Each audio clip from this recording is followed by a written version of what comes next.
En el verano de 2011, el que iba a ser pregonero de la Feria de Pozo Blanco me pidió que fuera su presentador. Yo acepté de inmediato y le pedí que me mandara su currículo personal y algunos datos de su propia vida.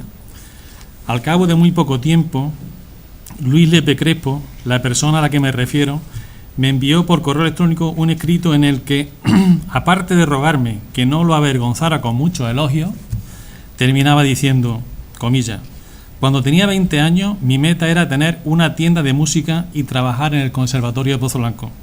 Hoy soy una persona feliz, pues he cumplido mi mayor fantasía. Pues bien, hoy presentamos lo que ni siquiera Luis Lepe había soñado, los tomos tercero y cuarto de su magna obra La música de los Pedroches.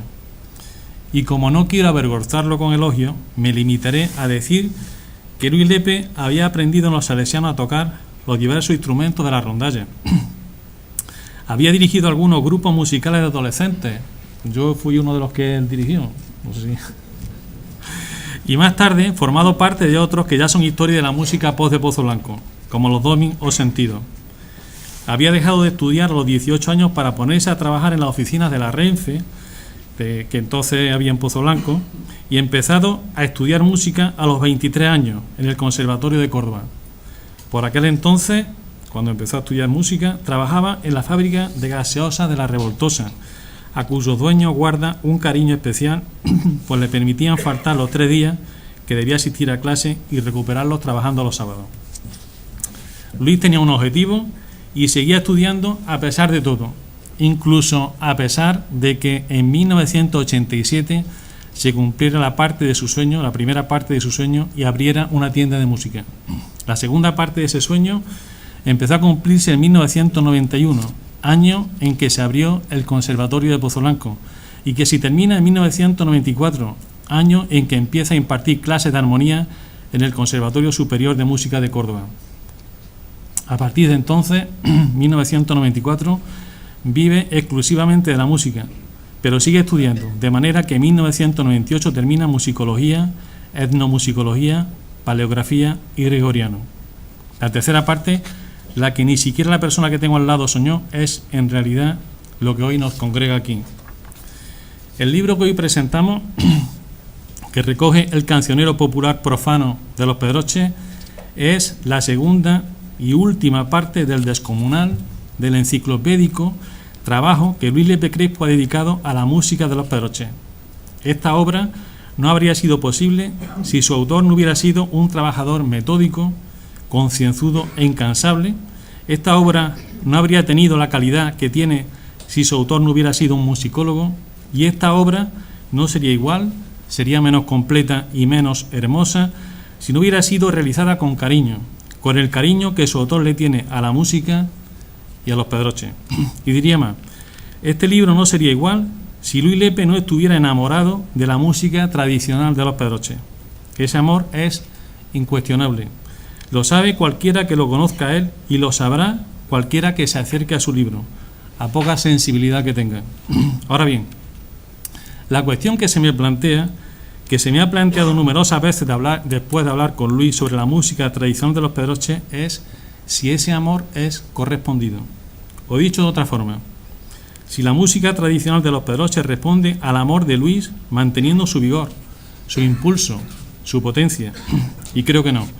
Creo que el amor que Luis Lepe le tiene a la música tradicional de los Pedroches es un amor platónico, tanto como el que cualquiera de nosotros podría tener por una estrella del cine americano, o mejor, como el que cualquiera podría tener por una persona cercana y el que ha conocido, pero que ya se ha muerto.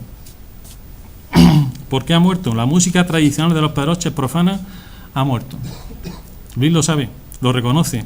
Él mismo lo dice en la presentación que se recoge al principio de su libro. Dice, por ejemplo, literalmente, abro comillas, al estudiar la música en general y en particular la de tradición oral que ha llegado hasta nosotros, descubrimos la pasividad que la sociedad ha mostrado ante la desaparición de música que nunca se tenían que haber perdido, y la indiferencia con que se han aceptado como propias melodías foráneas que han llegado hasta nosotros subidas al tren de la moda musical, sin ser conscientes de a dónde nos llevaba ni cuál iba a ser su destino. Fin de la cita. Y reconoce también que no es una música nuestra, ya no. Literalmente dice, comillas, es la música tradicional con la que nuestros antepasados celebraban y acompañaban los principales acontecimientos de su vida, desde el nacimiento hasta la muerte. Fin de la cita. Y por último, dice también, literalmente, el origen último de todo el material recogido y empleado es la memoria de los mayores de los Pedroches, en la que se grabó de oírlo de sus padres y de sus abuelos. Es decir, que la música que se recoge en este libro es la música que fue pasando de padre a hijo desde su creación hasta nuestros mayores. Y ahí se quedó. Ahí se quedó para siempre, pues de la memoria de nuestros mayores no ha pasado a nadie más. De manera que si no hubiera existido esa última memoria, no habría sido posible hacer ni este libro ni otros estudios que se hacen sobre la música tradicional de los Pedroches. Ni sería posible el excepcional repertorio de canciones que tienen, entre otros, grupos como Aliara o el de baile de grupo como, entre otros, La Faneguería. ¿Se podría haber evitado esa muerte? A ver, de la lectura de este libro y del libro anterior he aprendido que la música tradicional está íntimamente ligada a la sociedad en la que vive, a los trabajos cotidianos, a los juegos cotidianos, a las relaciones cotidianas. Es en la cotidianidad donde nace y donde crece la música, y si muere la cotidianidad o es sustituida por otra, muere con ella la música o es sustituida por otra. La realidad, en fin, es la que hace nacer la música popular, la que la hace crecer y la que la mata. La realidad determinó que en el siglo XIX se roturaran grandes territorios de la sierra ubicada al sur de los Pedroches y se plantaran allí una gran cantidad de olivos, y que de esa manera se produjera una gran concentración de personas, muchas de ellas venidas de fuera, todas empleadas en un trabajo duro, muy duro, que necesitaba del desahogo que ofrece la música. Personas, la mayoría jóvenes, que al terminar la jornada convivían alrededor de una candela y entretejían sentimientos y emociones. Esos sentimientos y esas emociones que sabe plasmar como nadie la música. La realidad cambió con el olivar de la sierra y generó su propia forma de expresión, distinta de la que existía antes y distinta de la que existe ahora. El salto entre esas realidades es similar. ¿Es similar el salto entre la realidad que existía antes de la llegada del olivar y la del olivar, y el salto entre la realidad del olivar y la de hoy en día? Evidentemente no. El salto que se ha producido en los últimos años ha sido descomunal. En una sola generación, la que va de nuestros padres a nosotros, los que estamos entre los 50 y los 60 años, se ha producido eso que en filosofía de la ciencia se llama un cambio de paradigma. La realidad no ha cambiado un poco, ha cambiado en su totalidad, en el fondo, en lo esencial, de manera que ya no puede hablarse de una realidad modificada, sino de una realidad totalmente distinta. El cambio ha sido descomunal en lo inmaterial y en lo tecnológico. En lo inmaterial, porque el rigor en las costumbres, que se relajaban en la sierra y provocaban situaciones subidas de tono, se ha pasado a una libertad casi total, en la que ya no tiene sentido lo implícito, porque casi todo se explicita, y también porque las condiciones de trabajo se han dignificado, los tipos de trabajo se han reducido y se han modificado las relaciones entre los trabajadores y entre los trabajadores y los patronos. El cambio en lo inmaterial ha venido de la mano de un cambio tecnológico enorme. Ya no hay molinas, ni en consecuencia molineros, ya no hay arrieros, ya no hay alfareros, carpinteros, tejedores, zapateros, albañiles, carboneros, hortelanos, pastores, zagales, guardas, artesanos, caseros, etc. Muchos aceituneros no se quedan en los cortijos, sino que vuelven al pueblo por las noches. El tiempo libre lo llena la televisión, o la radio, o el móvil.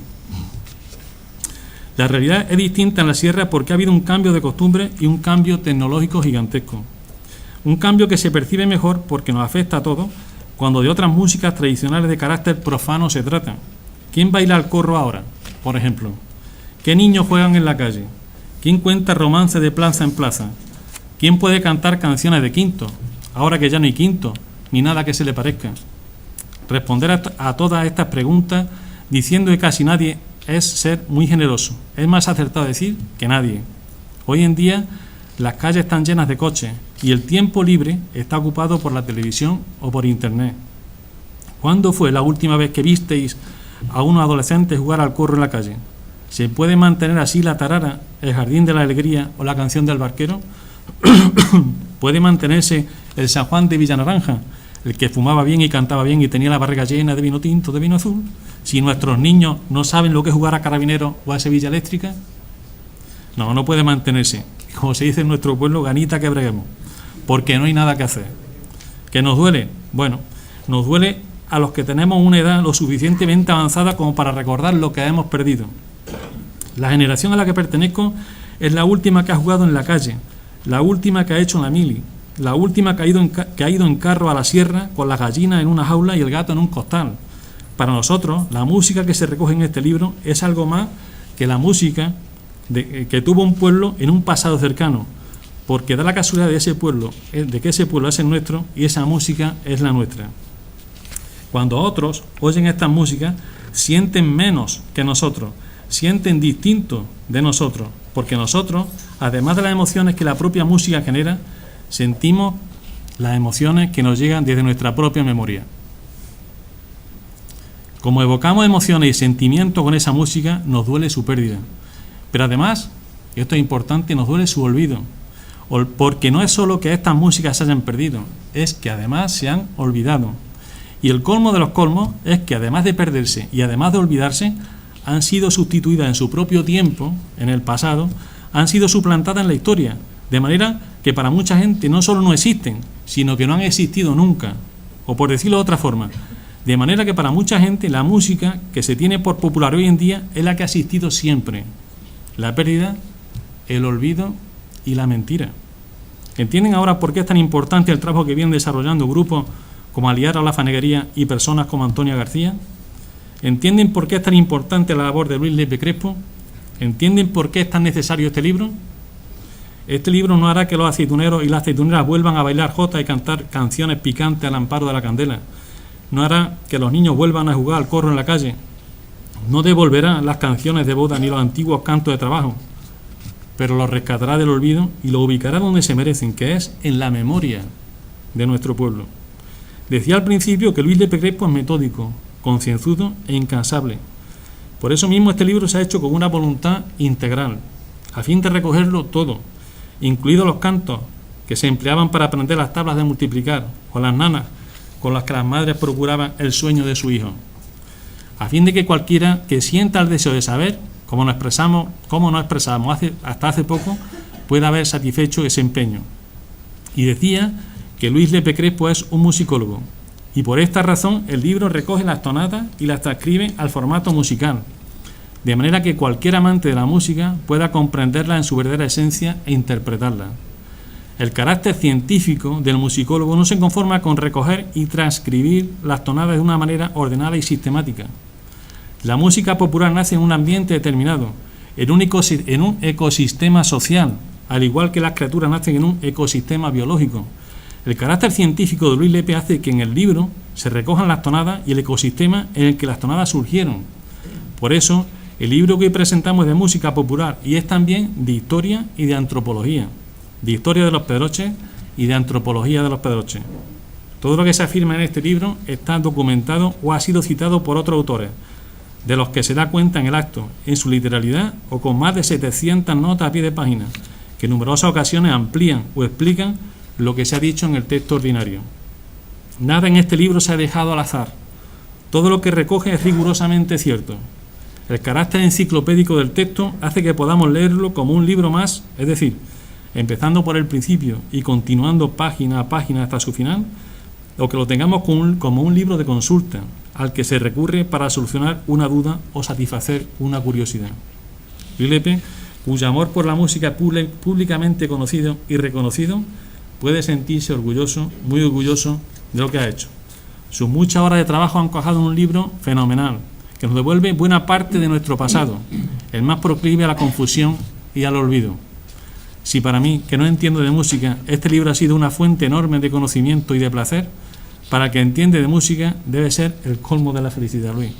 Por último, quiero agradecerte que hayas pensado en mí para hacer esta presentación. Como siempre, ha sido un honor inmenso. Muchas gracias.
Buenas noches. Ahora me toca a mí hablar. Yo creo que el acto perfectamente se podría casi que terminar, porque se han dicho ya demasiadas cosas y bueno, posiblemente no sé si voy a aportar algo nuevo.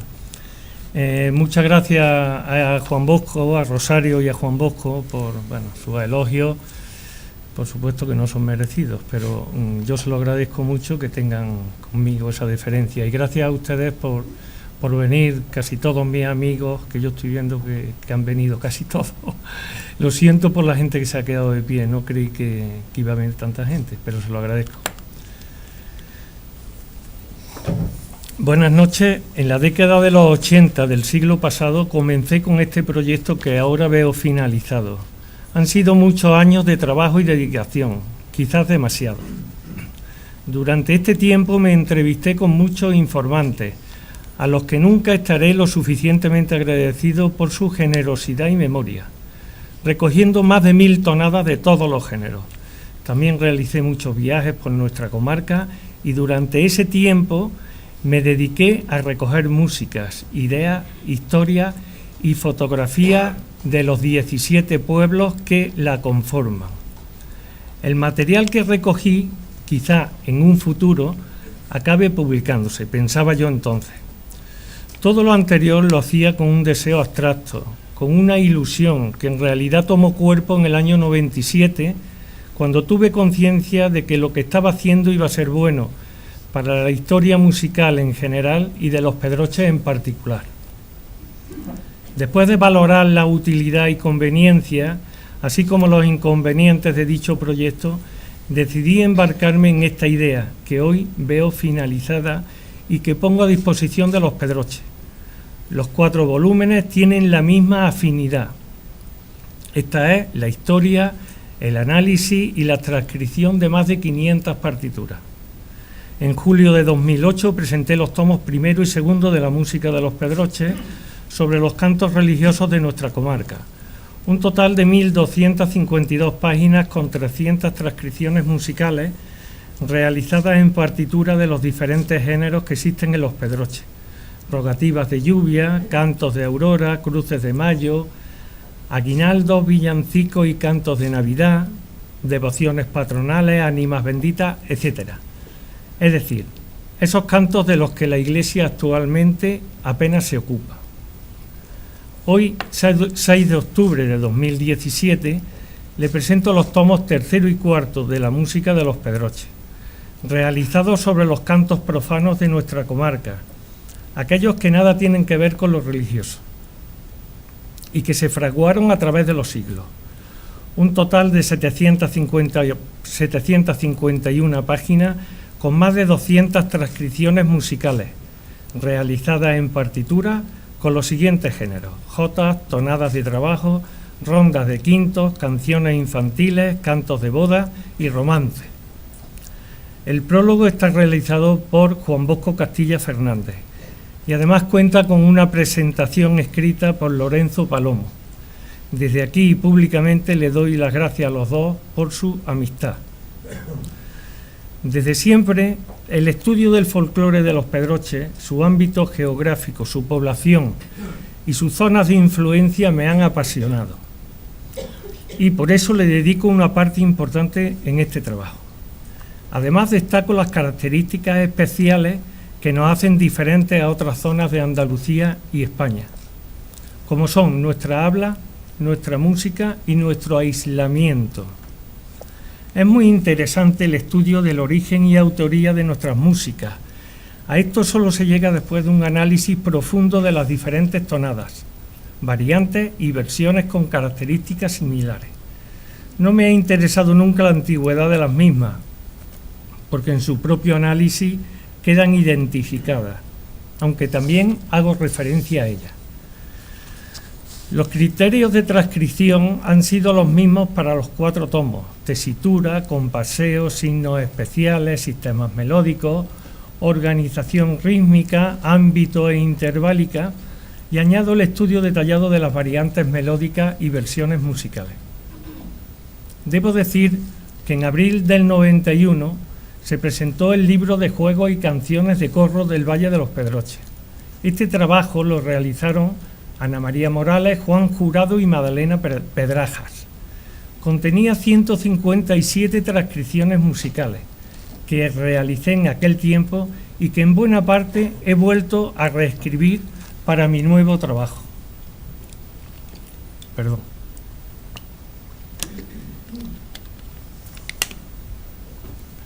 Son muchas las tonadas infantiles que hemos transcrito.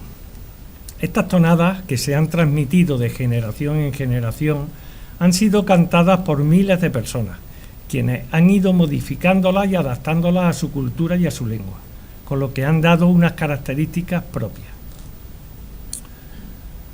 La canción infantil se realiza con el propósito de educar y divertir a los niños pequeños y a los bebés, y para ello cuenta con una música muy fácil y una letra muy sencilla y repetitiva, a fin de facilitar su comprensión y memorización.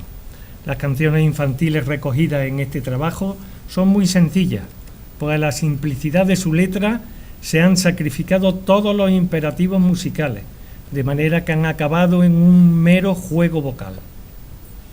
El ritmo de estas tonadas es un juego simétrico y apoya una idea fundamental para que los niños expresen su propia alegría.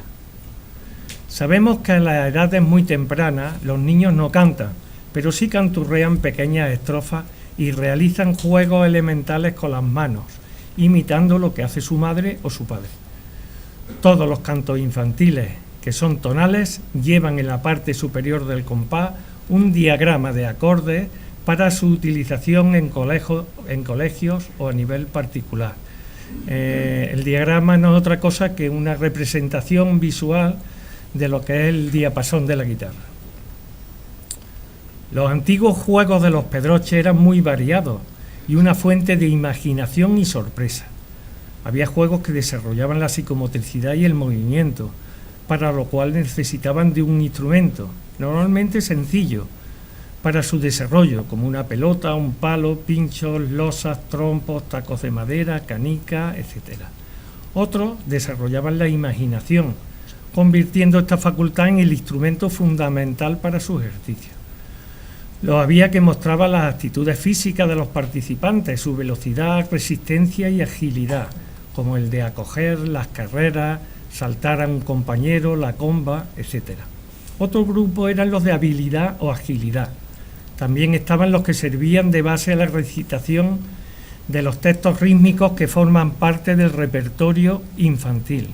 Sonsonetes, trabalenguas, suertes, conjuros, oraciones, textos del catecismo, tablas de multiplicar, etc. Con los que se divertían los niños, nos divertíamos los niños y los mayores. El grupo más numeroso era el formado por los juegos de corro, que se ejecutaban en numerosas celebraciones familiares y festivas, como el Día de la Matanza, en la Candelaria, San Isidro, San Blas, San Sebastián, el Día de los Difuntos. Los de mi edad recordarán cómo jugábamos este día en plena carretera frente al cementerio durante casi todo el día. Y había también juegos por parejas, juegos en solitario, juegos con una pelota que se bota en el suelo o en la pared, juegos con una cuerda, a la comba, juegos de paseo, nanas para dormir, etc. Todos eran juegos de los pedroches. Ahora voy a poner otro vídeo para que no resulte tan monótona mi voz.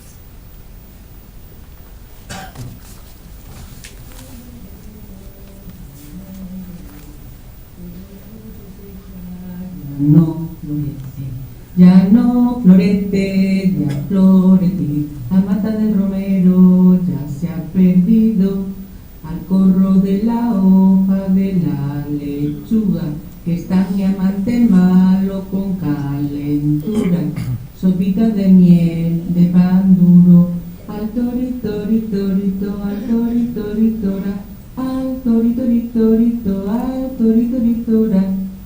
Que no se va la paloma, no, que no se va la yo. Teresa por la mesa, Isabel con el mantel, la criada en la cuchara, señores a comer. Charlón no tiene gana, Charlón se va a morir, porque le ha salido un grano en la punta la nariz, nariz. Ya está el pájaro bobo puesto en la esquina, que chiriribió un caracol puesto en la esquina, puesto en la esquina. Al jardín de la alegría quiere mi madre que vaya, a ver si me sale novio el más bonito de España. Creo en Dios Padre Todopoderoso, Creador del cielo y de la tierra. Cantinerita, niña bonita, si tú supieras lo que es mi amor, una mañana de buena gana, sin comer rancho estaría yo soy la cantinerita, niña bonita de regimiento. 4 por 1, 4, 4 por 2, 8, 4 por 3, 12, 4 por 4, 16. La chata merengüera, wi, como es tan fina, trico, trico, tri. Como es tan fina, lairón, lairón, lairón, lairón, lairón, lairón. Anda diciendo tu madre que la reina te merece. Si supiera que en el mundo se vendían corazones, fuera de comprar a uno porque el mío está en pensiones. Vivo en la calle de la B, azúcar, canela de la B, con el cucharón de la B. ¿De cuánto me manda usted, señorita condesita de la B? Cucú, cantaba la rana, cucú, debajo del agua, cucú, pasó un caballero, cucú, vendiendo.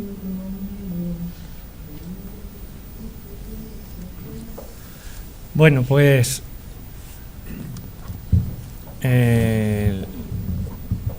los dibujos son de Conchita Rojas y están cantados por distintos informantes, entre ellos una profesional que es mi mujer, que la ha cantado muy bien, aunque no la haya aunque alguien no la haya conocido, era ella. He dejado para el final de mi intervención ese género que nos ha identificado durante mucho tiempo y que fue el que mayor tradición ha tenido en los Pedroches. Me estoy refiriendo a la jota. Para ello he traído 2 vídeos de los que fue nuestro folclore en los años 50 y 60 del siglo pasado. Estas muestras son posiblemente la grabación más antigua de la que disponemos al día de hoy, y como veremos casi todo se ha modificado. Si realizamos una comparación detallada de algunas de estas jotas con las actuales, de las que solo han pasado 60, 70 años, veremos con sorpresa la gran diferencia que existe. En algunos casos llegan a ser casi irreconocibles. En ciertos géneros ha sido consecuencia del paso del tiempo, pero en otros, como el que nos ocupa, han sido productos, como diría un profesor mío, un musicólogo, Miguel Manzano, obra de organistas avanzados, y cierro comillas. Es decir, personas con poca formación que, dejados llevar por una inventiva irreal de progreso musical, cambiaron melodías y estructuras musicales para beneficio de nadie. La primera que veremos es la jotilla de Villanueva. El diminutivo de jotilla a mí no me gusta, nunca lo he entendido ni me ha gustado. Creo que es un género en toda regla y por lo tanto no corresponde lo de jotilla, se debe decir jota, aunque es verdad que así aparece en las grabaciones. Esta jota de corte tradicional, serreño, se grabó en 1963 y fue creada en la sierra. No debemos olvidar que en sus inicios la jota de los Pedroches se bailaba y se cantaba en la sierra, en un entorno muy humilde, de una manera muy rudimentaria, sin ninguna coreografía, ni vistosas ropas, y con el simple acompañamiento de instrumentos idiófonos, autóctonos, es decir, sartén, lavador, cántaro, mesa, cuchara, etc., y corporales. Si acaso había algún guitarro, que solo servía para llevar el ritmo, porque las personas que lo tocaban normalmente no sabían tocarlo. y nunca la armonía ni la melodía. En lo referente a la danza y a las músicas, la sección femenina creada en España a partir de los años 40 del siglo pasado aplicó ideas buenas en la materia que nos ocupa, como recoger, conservar y difundir las tradiciones, y otras menos buenas, como modificarlas para adaptarlas a la nueva forma de pensar. En definitiva, algo parecido a lo que ocurre en la actualidad. El cambio a baile comarcal oficial se fue desarrollando progresivamente con la implementación de la mentalidad nacionalista imperante, de la que fue un importante instrumento de propaganda.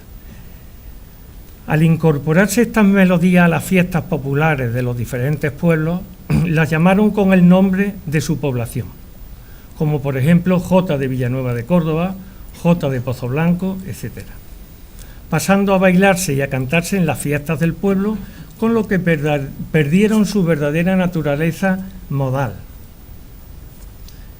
Este corte que vamos a ver y escuchar tiene un vínculo muy arcaico, son personas mayores las que la bailan y cantan, y esto posiblemente lo aprendieron de sus padres o abuelos, que a su vez lo aprenderían de los suyos, en el que predomina el baile. Es el documento más antiguo que ha llegado a nosotros, siendo los danzantes los protagonistas que exhiben sus cualidades, lo mismo que en la sierra. El acompañamiento de la guitarra es secundario y su función era la de acompañar rítmicamente y no armónicamente como lo conocemos hoy. Para ello no necesitaban estar afinados ni saber tocar, ni siquiera estar en la misma tonalidad que el cantante. Es decir, que cada uno iba por un lado, por la simple razón de que siempre lo habían hecho así. La mayoría de las veces el guitarrista no sabía nada más que una posición en la guitarra, como es el caso de la grabación. Y así empezaba y así terminaba. No tiene ninguna introducción musical y ningún solista muestra sus cualidades con el instrumento, a diferencia del baile, que es lo importante. Y sí tiene sus solistas, que saltan y danzan de una manera exagerada para llamar la atención del público. La melodía la reproduce el cantante a una sola voz, mientras el conjunto de miembros participa con un simple acompañamiento de instrumentos de percusión, como palmas, pandereta y cántaro. Y muy importante, todos van vestidos con el traje típico de la época. El texto es secundario y está estructurado en cuartetas asonantadas octosilábicas, que no dicen nada de interés. Evidentemente, estas melodías en un principio fueron modales, basadas en las escalas antiguas, y al traerlas al pueblo y acompañarlas por instrumentos armónicos como la guitarra, se convirtieron en tonales. Ahora vamos a ver uno de los vídeos en el que se canta y se baila la Jota de Villanueva de Córdoba.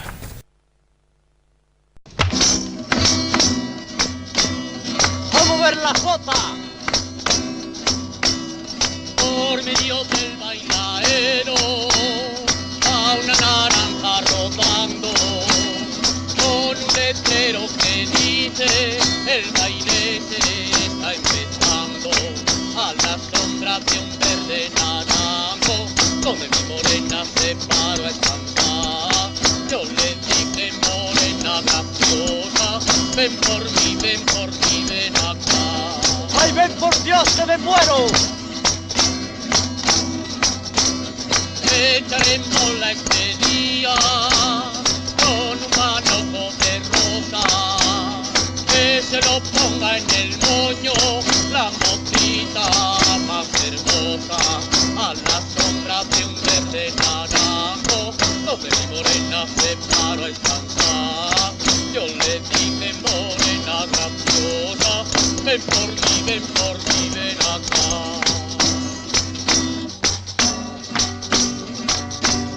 Vamos a ver el fandango. El que quiera jota, jota, y el que fandango, fandango. El que quiera malagueña, en el bolsillo las traigo. El que quiera malagueña, te pillo, corre que te agarro, corre que te lleno la cara de barro, la cara de barro, la cara de grea, corre que te pillo, corre y galopea. ¡Corre, corre, que te pillo! Ahora sí que va la mía, compañeros, ayúdame, que la flor de la violeta está bailando en el baile, que la flor de la violeta está bailando en el baile. Corre que te pillo, corre que te agarro, corre que te lleno la cara de barro, la cara de barro, la cara de grea. Corre que te pillo, corre y galopea. Bien, a continuación veremos otro vídeo de la Jota Serrana de Pozoblanco, grabada por Nodo en el Teatro La Zarzuela de Madrid en el 72. En ella se muestran ya claras influencias tonales y, a diferencia de la de Villanueva, los instrumentos melódicos y armónicos están afinados. Está interpretada por la Peña Marcos Redondo y el grupo de danzas.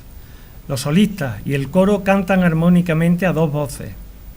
Todo esto con acompañamiento de guitarras, flauta, clarinete e instrumentos de percusión. Temporalmente solo existen 9 años entre la versión de Villanueva y esta de Pozoblanco, pero musicalmente se produce un salto importante en el tiempo, consecuencia de la modernidad musical que imprimieron algunos músicos de la época, al querer adaptar melodías antiguas a un marco moderno.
Bien, aquí podemos, los que somos de Pozoblanco, pues reconocemos a personas que están ahí bailando y cantando y tocando.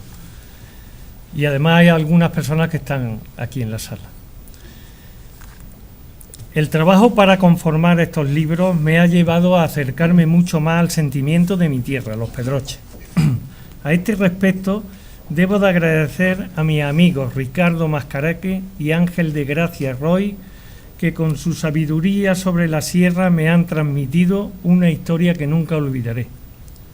A Ismael Sánchez Aparicio por sus fotografías, a Rafael Sánchez Ruiz por sus fotografías y por su buen trabajo en la maquetación de estos libros, a Moisés Vargas Rubio, a Antonio Merino Madrid, fotografía Juan Antonio, y a Francisco Herruzo Ortega por su colaboración desinteresada en la fotografía, y a mi hermano Eduardo Lepe, que por su trabajo en la elaboración de la portada y la contraportada, a Conchita Rojas García Arévalo por los dibujos infantiles que nos recuerdan a nuestra propia infancia.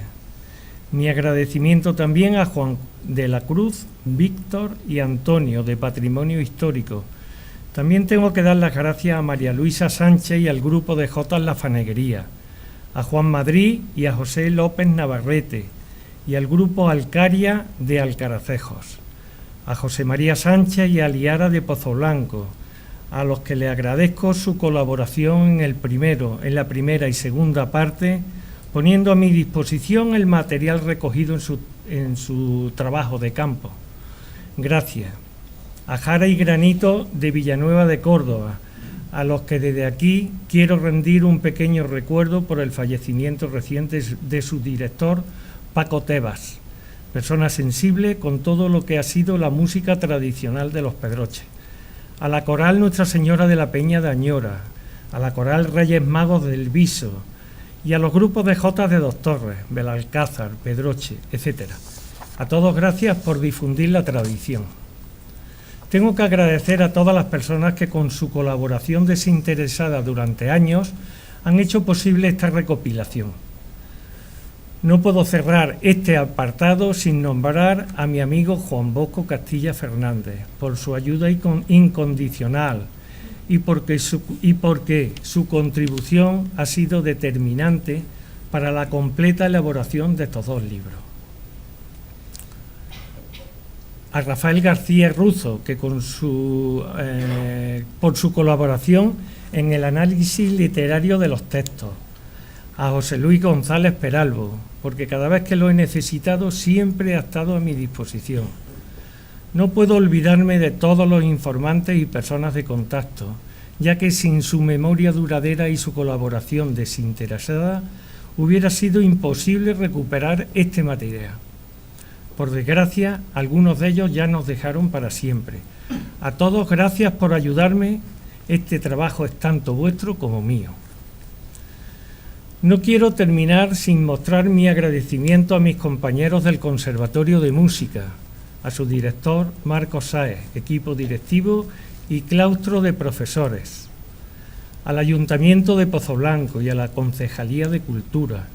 Gracias a todas las personas sensibles con nuestra cultura, que desde las instituciones y en distintas etapas han confiado en este trabajo. Gracias a los anteriores y a los actuales. Gracias, Rosario. Quizás las personas más afectadas por esta tarea que ha durado tanto tiempo hayan sido mi mujer, Amadori, y mis hijos, Ana Belén, Luis y Eduardo. A ellos le dedico estos libros por haber sido partícipes activos en tanto esfuerzo y tantas horas de dedicación. En un momento como este no me puedo olvidar tampoco de mis padres y hermanos, y de mi tía Dolores. Hay personas que saben por qué lo digo. Estos libros no son para realizar una lectura de principio a fin, sino para leer a lo largo del año, haciendo coincidir cada apartado del ciclo con la festividad que se celebre. Modestamente, creo que ha sido el libro que nunca se había escrito antes sobre las costumbres, la música, la danza, la geografía y la forma de vida de nuestra sierra y nuestros pueblos. Y esto me llena de satisfacción. Muchas gracias a ustedes por su atención y por haber venido. Buenas noches.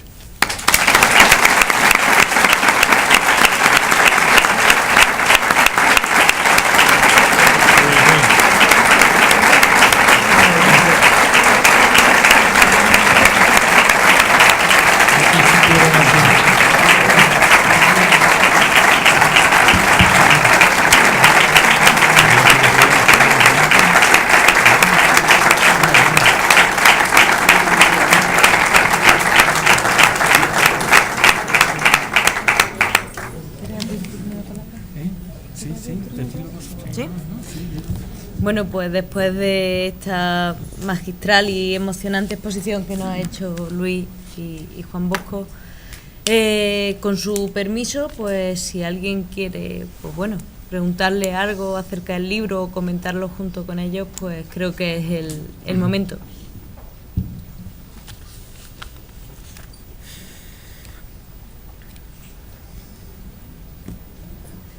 Creo que van a esperar a leérselo para poder comentar algo. Es lo suyo. Pues bueno, sin más, muchas gracias por acompañarnos a todos en esta noche y bueno, esperamos vernos en muchas más como esta. Gracias Luis. Bueno, pues saludamos luego. Dice el autor que va a firmar luego algún libro, así que si queréis aprovechar para adquirirlo al fondo de la sala.